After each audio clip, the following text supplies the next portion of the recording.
Right, so our property today, cavity wall construction, long-term penetrating dampness. It's had everything done to it. It's been waterproofed. It's had the insulation taken out, it's the insulation put back in. There's been insulation left in there to come out. It's crap in the cavities. I've had problems with the cavity trays.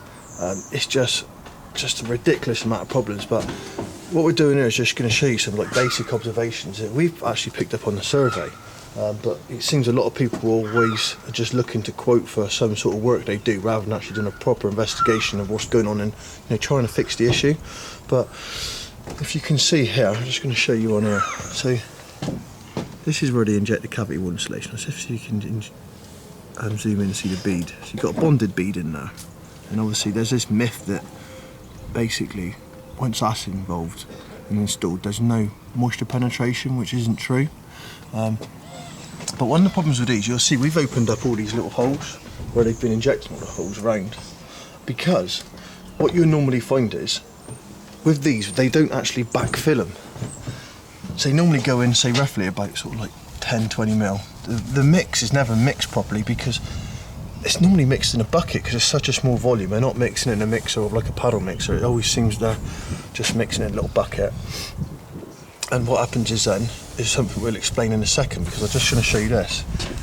This is another problem on the perps. So the perps, one of them, the survey has just knocked a few out, and you can actually see that it's massive voids. You've got big voids there. This is like all the way along. We're going along here, we're picking up voids everywhere along, all the way along, every single one. And just by putting little 6mm chisel in there, you can actually see all this. When you're doing the survey, you can actually, you know exactly what's going on with it all. So it's exactly the same situation as here as you get with this.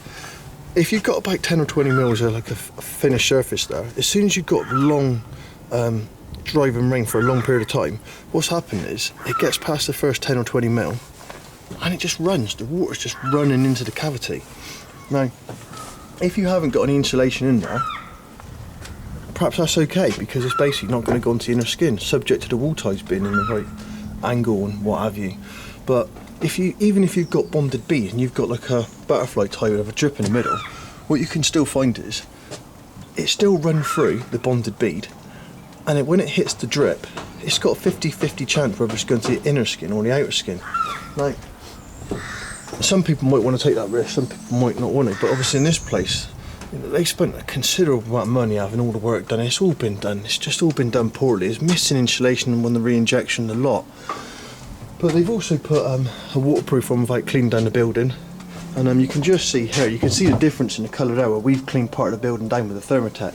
There's British standards for cleaning buildings. When you're using waterproofing products, you have to clean the building down.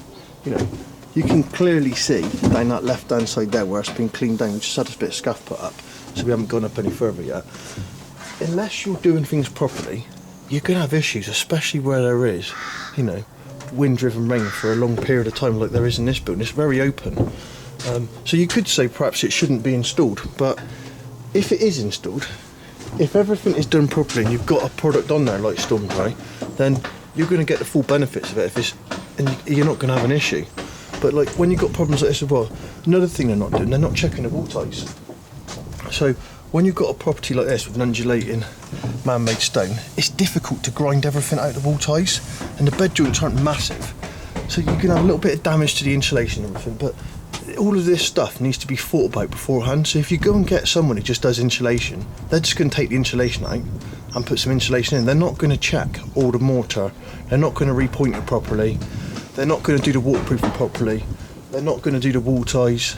Some of them do the wall ties and they're not doing them, they're not testing them and installing them to 329 and 401. This is very basic stuff to somebody like us that does this on a daily basis, a weekly basis.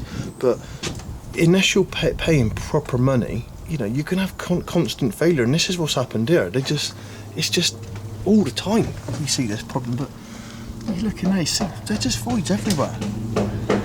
Let's have a look at this one now. You can see just massive voids. This is everywhere.